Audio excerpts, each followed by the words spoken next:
Hola, ¿qué tal? ¿Cómo están? Bienvenidos a su programa, La Entrevista con Grandes Médicos del Siglo XXI.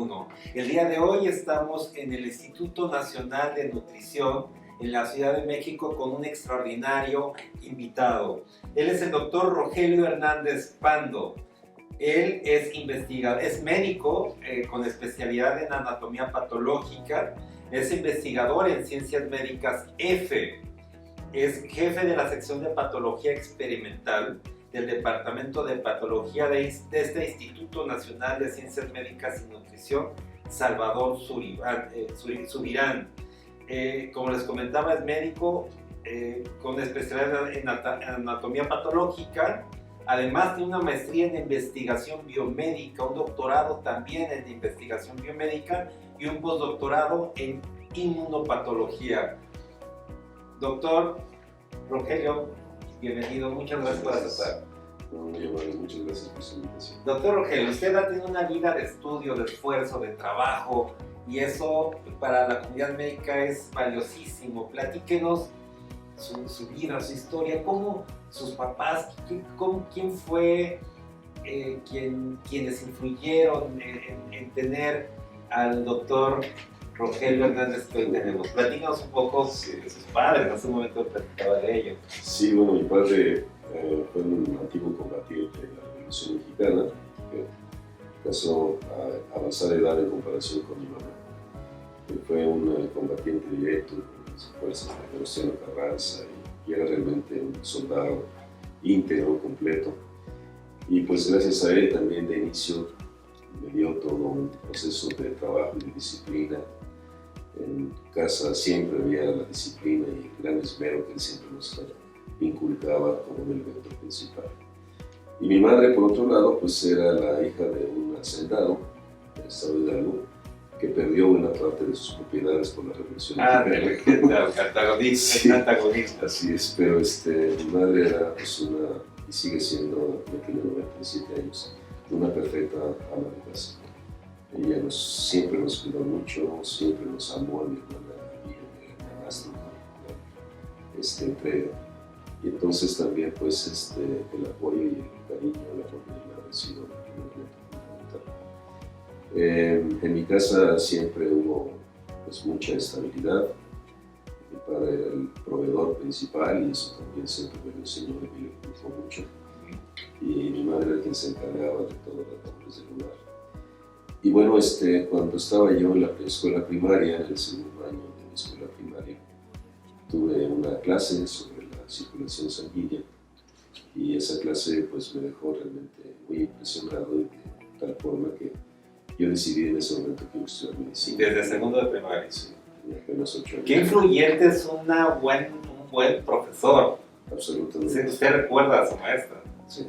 Claro. Sí, y también la recuerdo no a esta maestra, sino a otra que en un momento dado tenía yo algún problema de agresividad y entonces trataba yo de destacar en mi salón de clases por ser el más peleonero y que dirigía a todos con mi agresividad. Y claro, mis calificaciones eran muy malas. Y en aquel momento había pues todo esto que yo creo que ya no existe, ¿no? Pero esto de las filas de los aplicados y de los burros. Yo estaba en la fila de los burros. No puedo creerlo. Y un día me comentó esta profesora que yo estaba haciendo un fraude contra mis padres porque en vez de estudiar en la escuela privada estaba yo haciendo agresividad y cosas indebidas. Entonces al día siguiente, cuando me estaba preparando para ir a la escuela, pues vi a mi padre que también estaba preparando para ir a trabajar muy temprano, a las 5 de la mañana. Y entonces este informe que me dio mi profesora realmente me impactó mucho. De tal manera que cuando yo llegué a mi salón de clases me dijeron, voy a estudiar y a trabajar mucho y de la fila de los burros voy a ir a la fila de los aplicados. Y después de un par de meses, cuando llegó toda esta historia de decir en público las calificaciones, mis calificaciones habían sido las mejores, entonces la profesora muy asombrada dijo que me parara, estaba yo hasta el final, me dijo, ven ahora siéntate hasta adelante. Sí. Entonces eso me dio un gran estímulo de satisfacción y me di cuenta realmente que ese era el camino que tenía que trabajar y estudiar fuerte. De tal manera que al final del curso, mi madre me acompañó a la clausura del curso, y era una escuela privada en donde me daban medallas por cada materia, entonces me llenaba del pecho de medallas. Cuando llegué con mi padre, que apenas estaba llegando de trabajar, me vio y se acercó a mí, me dio un gran abrazo, no me dijo nada, pero yo sabía que ese era el camino, que era muy satisfactorio para eso. Entonces así continuó. Doctor, pero qué importante, son un número de metas, de objetivos que las cumple, y vean cómo todas las personas que nos ven, particularmente médicos profesionales de la salud, pueden fijarse las metas y pasar de una fila a otra en cualquier momento, Sí, en cualquier momento de la vida.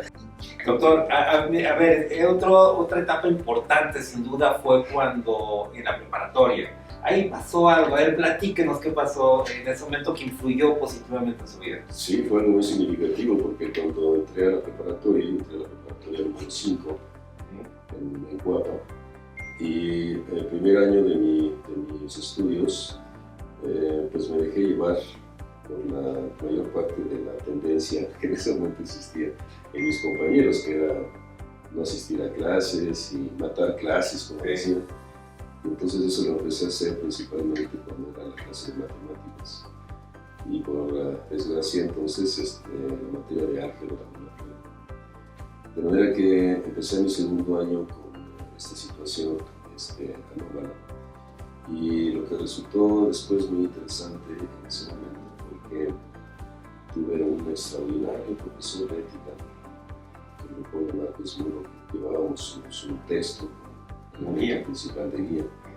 Él era un doctor en filosofía jesuita, y entonces nos inculcó una gran cantidad de principios éticos, de tal forma que me convertí un momento en una persona religiosa, y iba a la iglesia todas las semanas, en gran medida por influencia de él.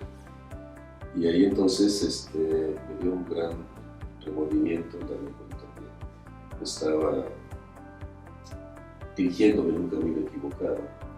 Entonces me puse a estudiar todavía más, con mucho ánimo.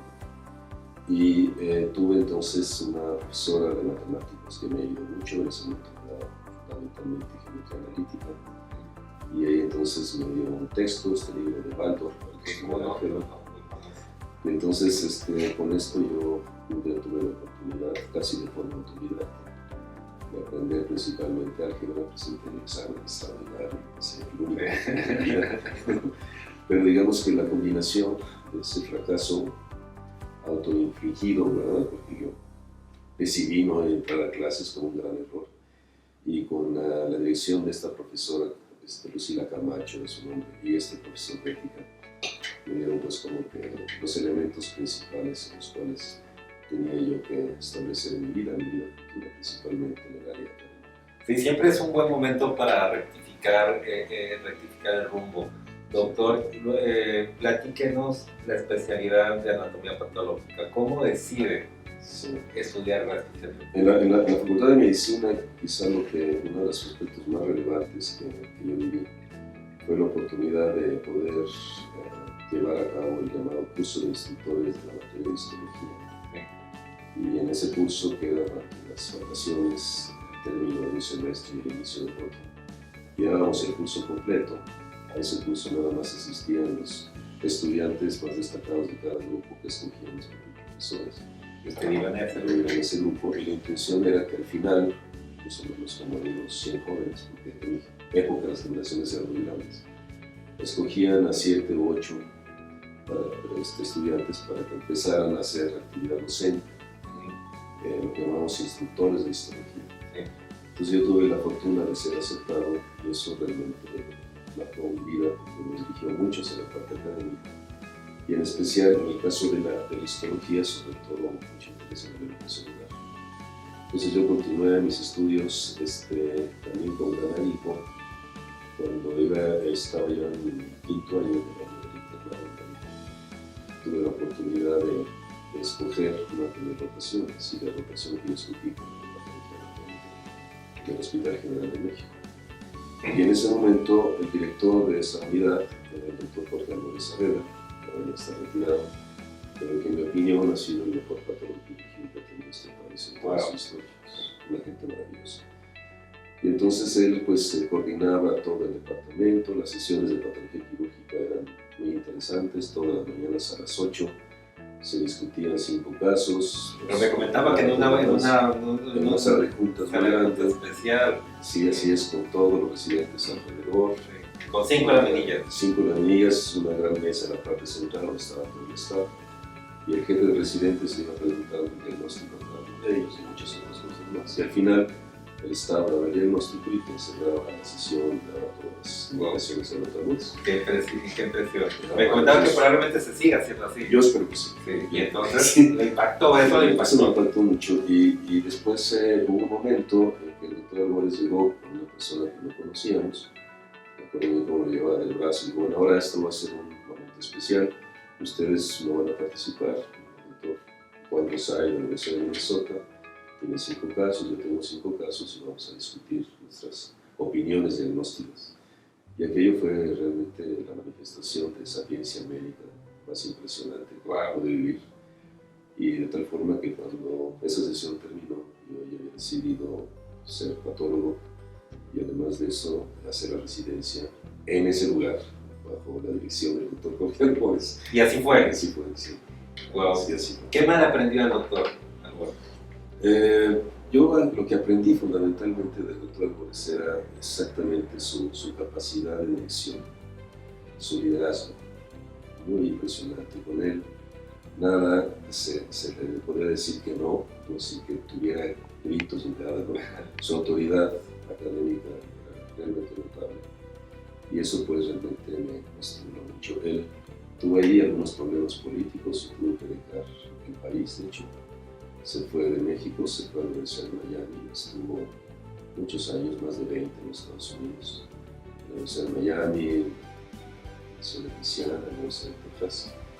Y cuando él estaba a punto de irse, pues también me invitó que fuera jefe de residentes del Hospital Pemex de Picacho, donde fue el primer jefe del departamento, y estuve ahí un año nada más.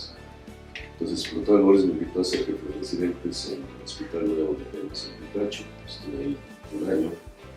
Pero después él se fue a los Estados Unidos, donde me invitó para la Universidad de Miami, presenté los exámenes para entrar a hacer especial en los Estados Unidos, los aprobé, y también presenté el examen de inglés y las autoridades de la Universidad de Miami les pareció que mi score de gramática no era muy bueno, y entonces por ese motivo no pude irme con él.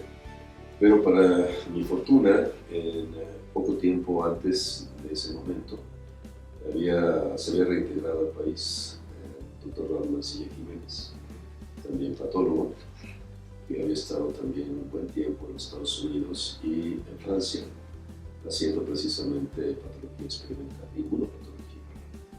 Y él fue invitado a dar un seminario a la Sociedad Mexicana de Patología, el cual yo tuve la oportunidad de ver, y habló sobre una respuesta inflamatoria especial que induce la bacteria que produce la tuberculosis en granulomas. Y eso pues me dejó a mí muy impresionado. Y después fue algo muy interesante porque yo me impresionó tanto que soñé con eso, y además soñé que yo asistía a su laboratorio y que le pedía el permiso de ser su estudiante.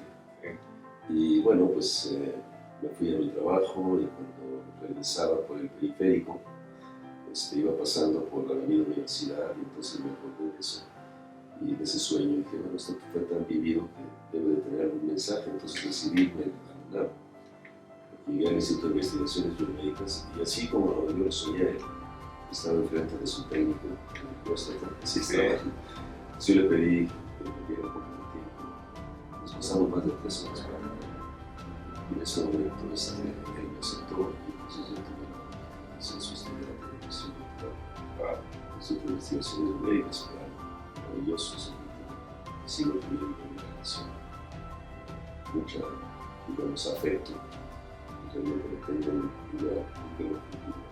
respeto a su estudio. Doctor, así hizo la maestría y el doctorado, entonces, que platicamos, y conociéndolos, cumplió su objetivo de este paso que era el inglés y se fue a la Universidad de Londres a hacer... Sí, esa fue otra circunstancia interesante, porque ahí lo que pasó es que un poco antes de que yo terminara el doctorado, el doctor Rui Pérez Tamayo tuvo que dejar el Instituto Nacional de Ciencias Médicas y Nutrición. Sí.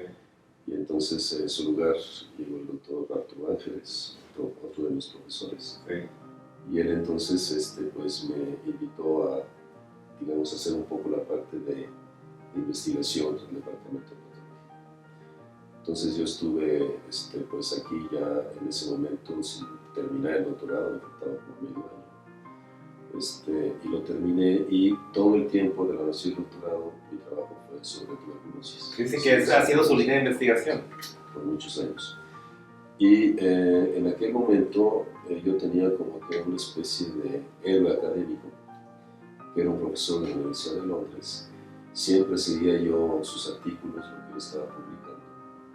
Y me impresionó mucho un trabajo en donde comentaba Clinical Experimental Immunology, de algunas enfermedades que producen granulomas, pero que son de causa desconocida, que pudiera ser tuberculosis. Y uno de los aspectos que él proponía como posibilidad para poder confirmar su existencia de esta bacteria produciendo ese tipo de problema era un defecto en la estructura de los anticuerpos, fundamentalmente de la cadena de azúcares que tienen los anticuerpos. Y un seminario ya casi de término de una de mis queridas amigas y compañeras de laboratorio, la doctora Clara Spitia, donde está en las universidades biomédicas, fue sobre una molécula de la bacteria que permitía hacer diagnóstico porque generaba un título muy alto de anticuerpos en la sangre de los pacientes. Y cuando ella presentó ese seminario, después el doctor García nos preguntó qué otra cosa podíamos hacer con eso. Y yo dije que quizá era pues, investigar estas enfermedades granulomatosas, le llamamos los médicos de origen desconocido, como para poder establecer si esa no era la causa. Le digo, muy bien, ¿qué enfermedad propones? Y hay una enfermedad que produce este tipo de lesiones en la aorta, la arteria aorta, y produce una inflamación y una cicatrización tan intensa que la sangre no llega al cerebro y los pacientes empiezan a perder la vista. Esto se llama otitis de Takayasu. Y yo tuve la oportunidad de autopsiar a una persona con este tipo de problema. Entonces le dije, me parece que otitis de Takayasu puede ser un origen. Entonces él me pidió que consiguiera los sueros. El doctor Carlos Reyes, en su situación de cardiología, me asistió. La doctora Spita hizo la parte serológica y salió maravilloso. Los pacientes con Takayasu activo tenían altos títulos de anticuerpos contra este tipo de bacteria. El doctor Mesilla presentó esto en un congreso internacional. Mi héroe inglés vio ese trabajo, el profesor Gladbrook, se lo comentó y le dijo, ¿por qué no vemos si tiene los defectos de los azúcares que hemos visto en los anticuerpos? Cuando llegó el doctor Masilla me lo comentó, de inmediato preparé los sueros para enviárselos a Londres. Y poco tiempo después el doctor Brook nos envió un comunicado en donde de nuevo salía perfecto. Los pacientes que tenían el mayor título de anticuerpos tenían también el mayor defecto de estos azúcares en los anticuerpos. Y yo ahí le dije al doctor Masilla, por favor dígale al profesor Brook que yo quisiera ser su estudiante postdoctoral. Se lo comentó y el doctor Brook me aceptó. Afortunadamente el CONACYT y la UNAM me dieron el apoyo económico, entonces yo pude estar 2 años en la Universidad de Londres bajo la tutoría del profesor Brook y eso fue el parteaguas de mi vida, fue una experiencia muy extraordinaria. Doctor, a ver, entonces viene a hacer postdoctorado en Londres y fue una experiencia increíble, de mucho impacto en su vida. Y su línea de investigación ha sido la tuberculosis. A ver, platíquenos. ¿Qué pasa con esta enfermedad? ¿Cuál ha sido su experiencia en tantos años de estudio, en investigación? ¿Qué pasa con los pacientes mexicanos y en el mundo en general? Sí.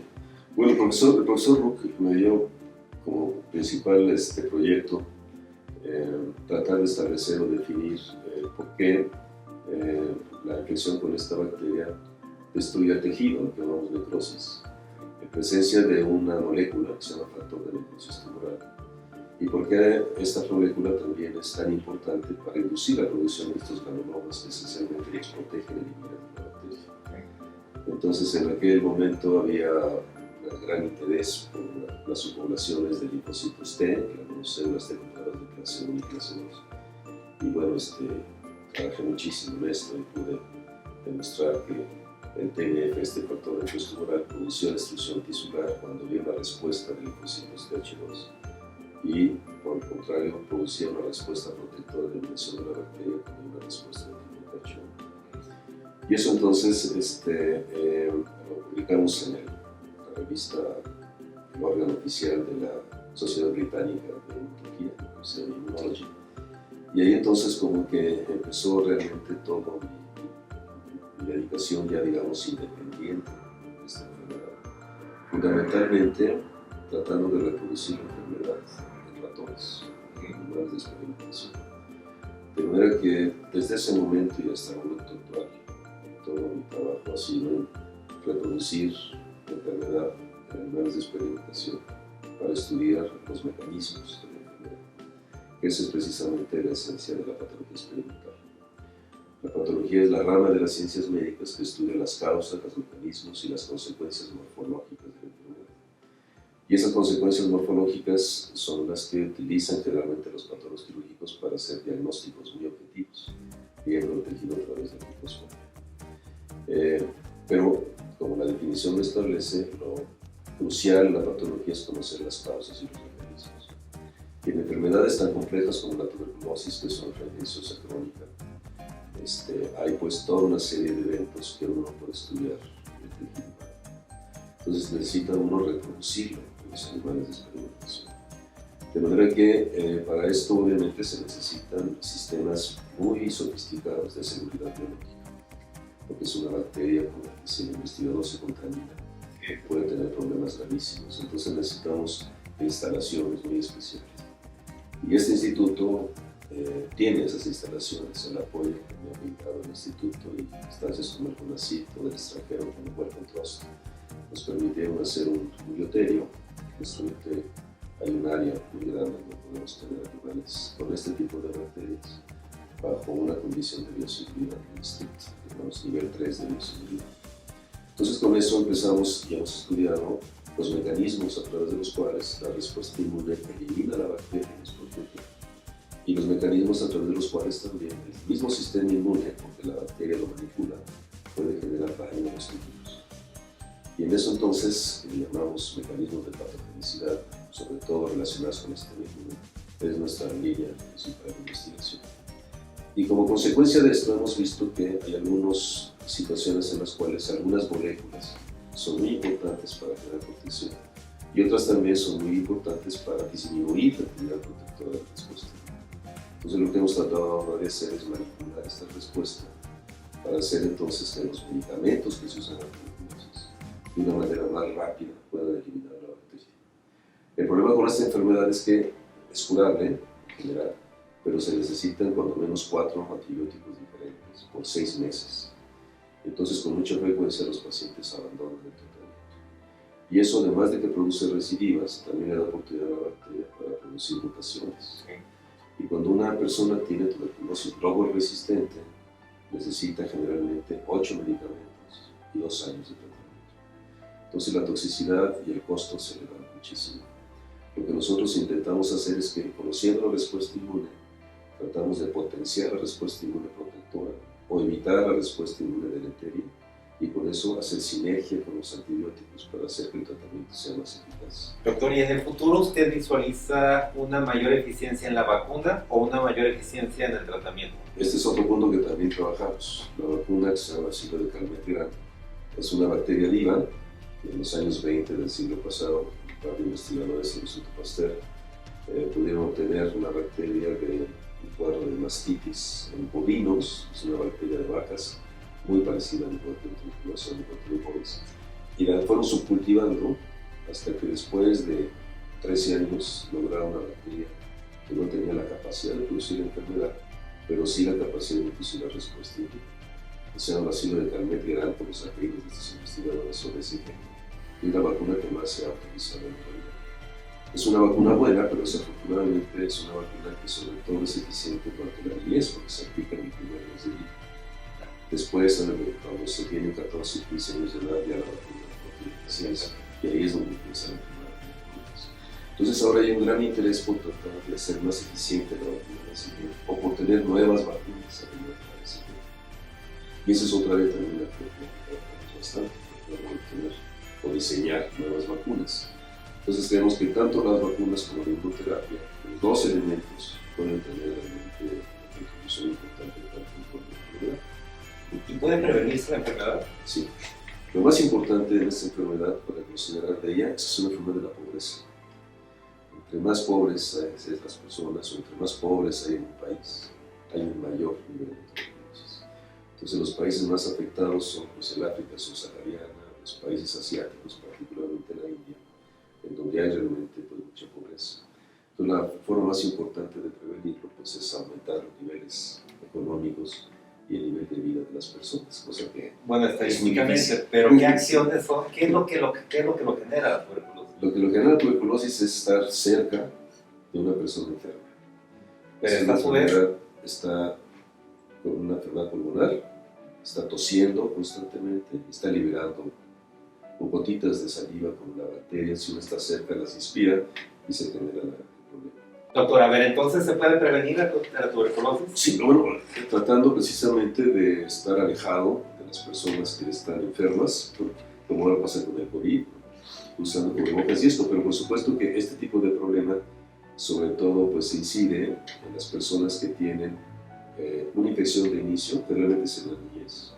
Interesantemente, sobre el 5% de las personas desarrollan la enfermedad progresiva. El 30% de los que se infectan por primera vez mantienen la bacteria en los tejidos sin producir daño. Es una infección latente.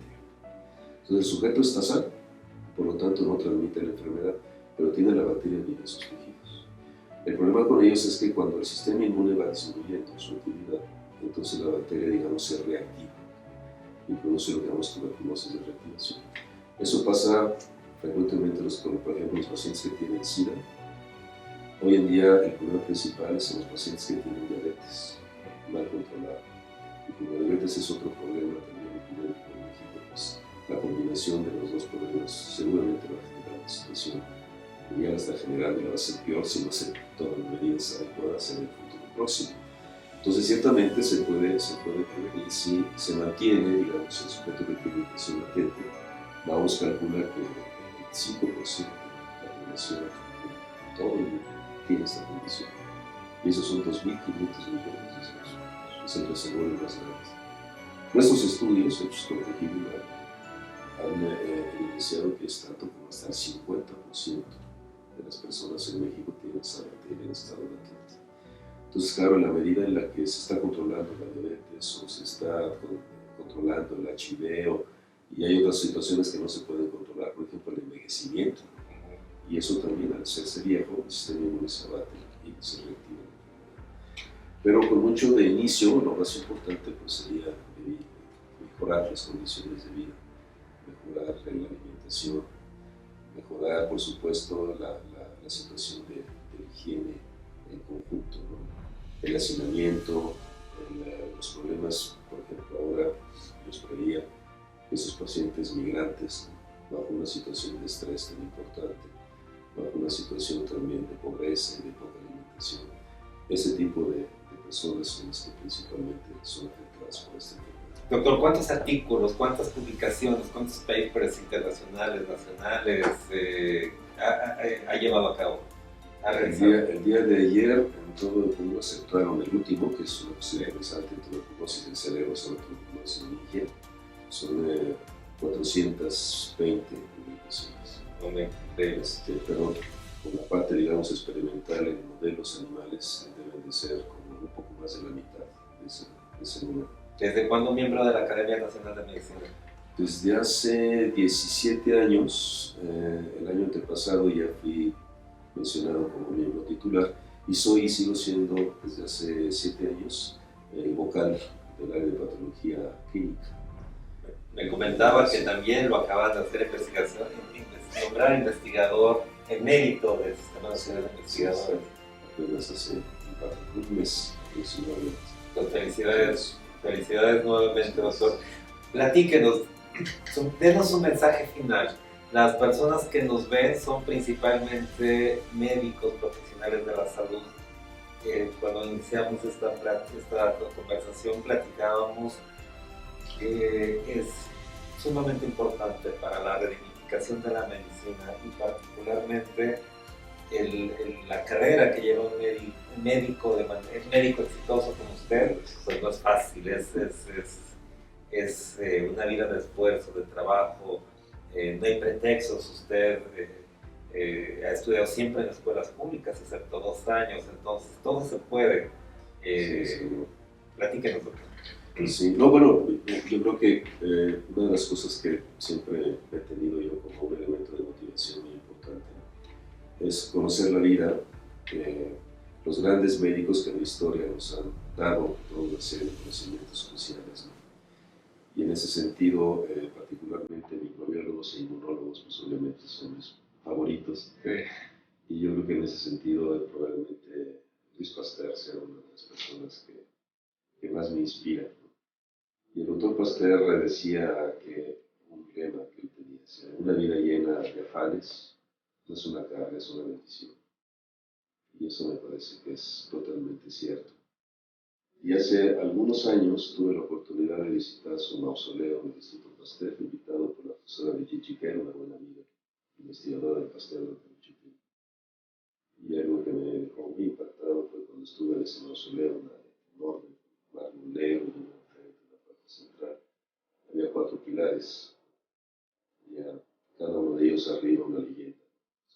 Decía fe, esperanza, caridad y el último decía ciencia. Y tenía la representación del Espíritu Santo al final. Entonces la profesora de Giguère me dijo con cierto resquemor, dice, el profesor Pasteur era muy creyente. Bueno, ese es otro elemento de motivación crucial. Que como dice la palabra de Dios, por sus frutos los conocerás. Entonces la ciencia me parece a mí que es una actividad también muy espiritual, de gran entrega, enormes satisfacciones. Y yo realmente les sugiero particularmente a los médicos que exploren también el área de investigación. O sea, no solamente se ven pacientes, no solamente se operan pacientes, sino que también el área de investigación da un área muy interesante para poder dedicar su vida a esto. Es absolutamente maravilloso y una gran bendición hacer este tipo de trabajo. Doctor Rogelio Hernández, un mensaje final para la comunidad médica. Sí, yo principalmente me quiero dirigir a la comunidad de nuestros estudiantes, porque yo creo que ellos realmente son el elemento principal para que nuestra actividad profesional se mantenga en un buen nivel como hasta ahora.